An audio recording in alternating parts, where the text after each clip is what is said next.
Find Up, and every conversation explores the art of thinking beyond the obvious. And today I have my special guest. She's a certified somatic therapist, executive coach, retreat host, and international speaker, no other than Miss Angel Howard. Mhm. Welcome, Miss Angel on Abstract Essay. And can you please introduce more about yourself that I miss? Thank you. Thank you, Daniel, for inviting me on your show. Yes, I'm a somatic movement therapist and educator. I use the body as the place to get answers. And that's the perspective we'll be talking about today. Yes, let's talk about it. And Miss, tell us. We often hear about a fear of failure, but you talk about fear of success. Can you describe what it actually feels Mhm. like in the body, the specific sensations? Yes. So people gravitate physically and emotionally to what's familiar. And I was literally reading an article about this morning about how people would choose a familial or familiar hell over a new heaven because familiarity means safety. So if there's safety in, the comfort zone, people talk about like try to get out of your comfort zone. The comfort zone is the place in life you're familiar with. So if you're familiar with being the person that gets told to do that, go get this, say, go get me coffee, go get the mail, and yet your aspirations are to be a manager someday. I'm just using these as examples. Once the opportunity to become a manager comes across and like, hey, we want you to interview for this job. Oh my God, fear hits the body. Something new, something you're not accustomed to, something that you don't know how to do. This is what your body says to you. So you get the fear response, the fear of the unknown, the fear that if I do this, if I step into what I don't know, I will fail.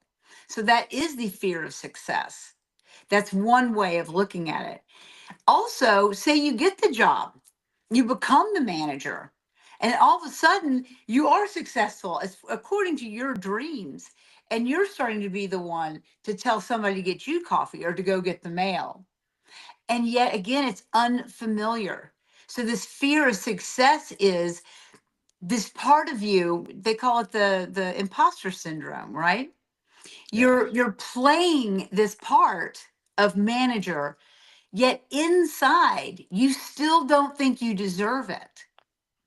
So that's what it feels like. It stimulates the fear response. The anxiety starts to rise. That you're really not that thing that now they've given you a title for. So how it feels somatically is fear. It feels lacking. It feels like I can't possibly live into this, and in some ways it feels like growth, like the like growing pains, because you're expanding your own thoughts of yourself. Does this help explain it a little bit? Indeed. From a nervous system perspective, why should something we consciously desire, like success, be perceived by body as a threat, triggering flight, fight, or freeze response? I've got something, I'm going to describe this. I describe this in my book Issues in Your Tissues, that is a little bit different than the way some people describe it. I think in the psychological world it's called the limit effect. When you're so full of something that's great and better and possibly heading you to your dream, that it snaps you back into a lower vibration because again you're familiar with that. I describe it as the splash effect. Okay. So if our emotional container, nervous system, if you want to go into the biology of it, but our nervous system or our emotional container is a glass of water. Just imagine that. And after, being born and all the years of all the things and all the things that you feel and all the things that you did, if then statements, if I date somebody, they're going to hurt me, all these maxims and belief systems are in this glass of water, and it's full, and you desire, let's say, a loving, adoring relationship, but you haven't had these so far. Your experience is you haven't had them, you don't have them, and it's not going to happen. But let's say somebody comes into your life and they adore you and they want to date you, and they're inviting you out for romantic meals. Okay, so here you are living into your dream, into your success, into your dream, and yet you pick a fight with that person, or all of a sudden you get washed over and you retract into, oh, no, no, no, no, no, and you like disappear, or you ghost this person. That's called the splash effect. Let's go back to the glass of water. Glass of water is full of what you've known, and that's all that you've known, that you can't have a good relationship, somebody's not going to adore you, but that's what you want and you pine for. All of a sudden this person's in there, so it's like they're like a big boulder of a new emotion, and they plop it into this glass of water that's full of all the other emotion. They put this new emotion in there, displacing the water. It splashes out, but all you feel in that instant of the splash is this bad emotion because it's coming out, it's getting rid of. And a way to describe this biologically is in the digestive system, we take good stuff and bad stuff, let's say, in our mouth, food wise. Our body discerns what we keep and what we don't, and what we don't keep, what doesn't serve us, comes out a whole nother end, a different opening. All right, not to get too graphic, but it goes in one and out another. But in our emotions, it goes in through our senses one way, goes in, so when it goes out, it's actually going out the same opening. So all you feel for that moment of splash, this beautiful boulder of a new relationship that adores you, everything that you want, whoosh, all of a sudden, all you feel is your not worthiness. And you do weird things like sabotage the relationship or the job or whatever. That's an explanation in kind of fun, simple terms. Interesting indeed.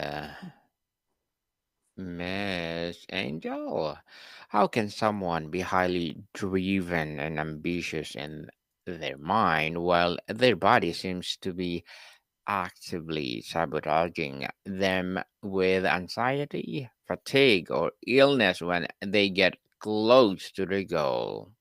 All right, here you go. And this I address in my second book. This Hmm. is the esteem versus confidence description. So some people think that high esteem and high confidence are the same thing, and they're completely not. Esteem is the belief of yourself on the inside. I'm a good person. I am capable. I'm competent. These are the beliefs, or the opposite of that. These are the beliefs of esteem. These are the driven, inner driven, okay, parts. Confidence is your outer beliefs of what you can actually do in the world. So you can be driven, you can be confident, inside, not to mix up the words, but you can be stable and driven inside. I can do this, I'm a good person. But so far, your confidence is lacking. So high self esteem, low confidence would create a person like this, where their body sabotages. So you believe you can start running, let's say, start being a track star, but since you were a child, you've tripped, you've fallen, you've tried to run, things didn't have to work out physically for you to do that. Well, that will continue on, to replicate itself until you start to focus on your physical confidence, so that you can start to accomplish little by little to build that confidence up to match the self-esteem inside. That's how somebody can be driven from the inside, but not super confident on the outside doing things. On the roots and underlying causes, Miss Angel, you mentioned that success can trigger a deep unconscious fear of outshining a parent or a caregiver. How does a loyalty bind manifest, and why does the body hold on to their fear so powerfully? Okay, I need to have that question restated. So tell me what you want. What do you want me to address in that question again? How does this loyalty bind manifest, and why does body hold on to the fear so powerfully? The loyalty bond. Like if you were in an abusive child relationship. And, Yes. okay. They call that the Manchurian effect. I think that's what they call it. Um, where the abuse and the feeling of being abused is more comfortable than not. I think I explained that in the first part of this, and that is that if you are used to being abused and that's all you've known, your loyalty to that view of you, the loyalty of that feeling, the loyalty of that repeating itself in your life is more comfortable, and so you default emotionally and physically to that. Then try and put all your effort and interest into something new that's uncomfortable, and yet it's way more nurturing. Indeed. And how our neurobiology, which is wired to see predictability, make the known struggle feel safer than unknown Oh, territory of all right. success with the new demands? Okay, neurobiologically, you're talking about neural pathways. Yes, So please. you create those from the minute you're in the womb. How you're treated and how you in your brain conjugate that, how you react to that or respond to that. That reaction, by the way, is what sparks our adrenaline. It sparks our entire endocrine system. All right. Um, so neurobiologically is like a pathway. So you've created this, you've carved this pathway of response reaction to something, and it's known. This other one is not even created yet. So it's not even there, other one meaning the other neural pathway. So you're choosing, let's say, abuse, you're choosing addiction, you're choosing this carved out known pathway, because when the stimulus, the trigger, meaning the pain or somebody says something or whatever the trigger is of discomfort or pain, it immediately goes to that pathway of destruction.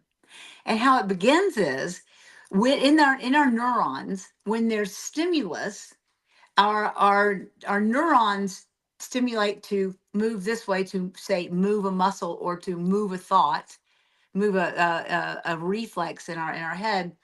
And when you do this so many times, you create nodules on the ends of these neurons, and they eventually touch.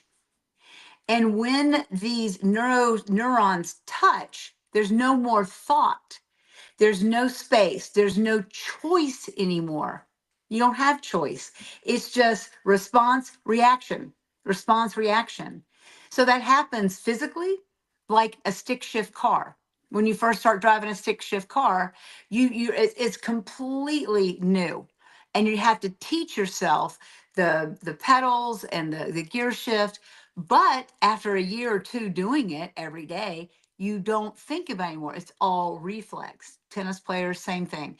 So that's in the physical world. Well, in the mental world, you've been told something over and over and over that you're supposed to believe a certain way. The day someone tells you, well, that's not the only choice out there, and you don't really have the mental choice, you either, I'm not going to listen to that. And this is kind of how biases happen. This is how your belief systems are created. So it's that breaking that. The only way to stop those kind of patterns is you have to stop the reaction to the trigger so that it stops sending this message so that you go off either physically, mentally, or emotionally. You have to stop it. You got to redirect it. And that takes massive consciousness. You just have to be conscious of it. I'm not going to get mad this time, or I'm not going to kick this time, or I'm not going to do it this way this time. Even unlearning, you have to unlearn this pathway, kick it open. And then you got to give this neuron another pathway. So it's like changing bad habits, changing bad thoughts. The greatest news is we can do this. It's called neuroplasticity. Neuroplasticity is as the definition of changing the way the brain acts or responds. You can change it by stopping the impulse and redirecting it. And when you redirect it over time, just like you learn the bad habit, you can learn a new habit. There you have it. Interesting, Miss Angel. Is the feeling of being imposter just thought, or does have a physical component? How does the body reinforce the belief that we don't belong in a successful role? So mentally, okay, so in the imposter syndrome, and you can have high esteem, like I said, you can really think you deserve it, but you sabotage it.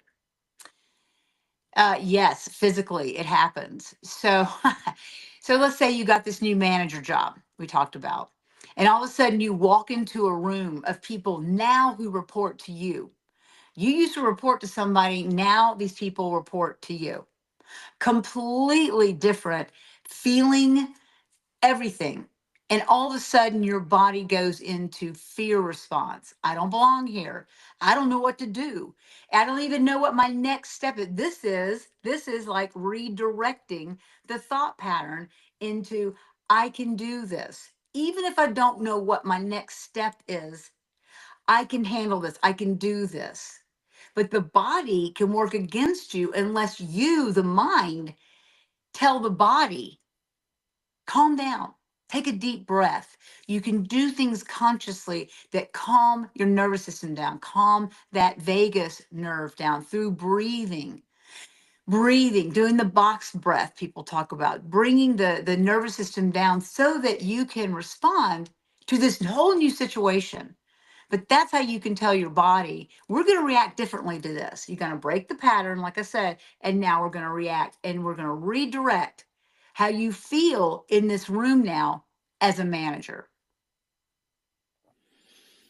As a manager, for sure. So, how does the body observe and react to the increased visibility and expectation that come with success? Is it fear of not being able to sustain the achievement? Yes, it is the fear of will I live up to this because it's new. You don't know what you'll do yet. You really don't know how you'll react to five people coming to you with all these problems and you've got to figure it out. You don't know how your pattern is. You don't know how to have good boundaries, let's say, with your employees or with the people that are reporting to you. So yes, yes, I believe that the answer to that is yes. It is a fear of not living up to the expectations. But I do want to say that if this is happening, that the way to redirect this is to find those in this new group of people that are supportive of you and gravitate toward them. Gravitate toward the people who are supporting your position, gravitate toward the people who are doing their job so that your job is easier, and give those people the attention and learn from them. Get feedback. Be humble. Humble is fantastic. It's like, I'm new at this. Guys, help me out here. And that also makes your team feel like they're a part of something and that you're not some dictator. Take advice. Say, why don't you guys tell me how you want to be communicated to? And if you're starting to have that rapport, That helps with this feeling of not being able to live up into it. Have the team help you. But what some managers do is the squeaky wheel, the one that's having all the problems. And they give that employee or that person the attention because they feel like they need to pull them up into the team level. But what happens to the other parts of the team is, well, he or she doesn't care about how, I mean, look at my numbers, look how great I am. And then they start to fall off. And then you really got kind of a situation. So I'm saying if you're in a situation that you're uncomfortable with, ask for help. Ask for help. It really shows that you're a stronger person when you can show you're human and vulnerable. Miss Angel, before we wrap up our discussion for today, I'm inviting you to please do listen to my other podcast, people, my other podcast, because my abstract essay is already in fifth season, abstract poetry in second season, and my book 101 review in fifth season too, a comedy 101 in second season, and my food 101 in fifth season as well, geography 101 first season, and my baby podcast, law 101 and mental health 101.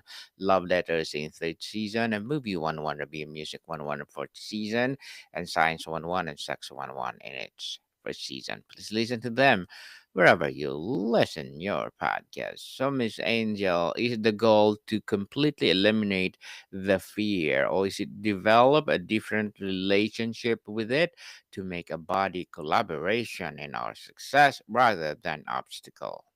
I think you just said it. Yes, to be. Yeah, we can't eliminate fear. It keeps us safe. Fear, in fact, is very, very, very, uh, very important. If you walk into a room or down an alley or in a hallway and you're alone and you feel fear, you need to listen to that and become hypersensitive to noises and things around because that's our sixth sense. That's also our intuition. There is a difference. So, this is a collaboration with the fear response. Asking it, what is this? Am I possibly in danger here? Listen to that. You cannot eliminate fear. That's unsafe.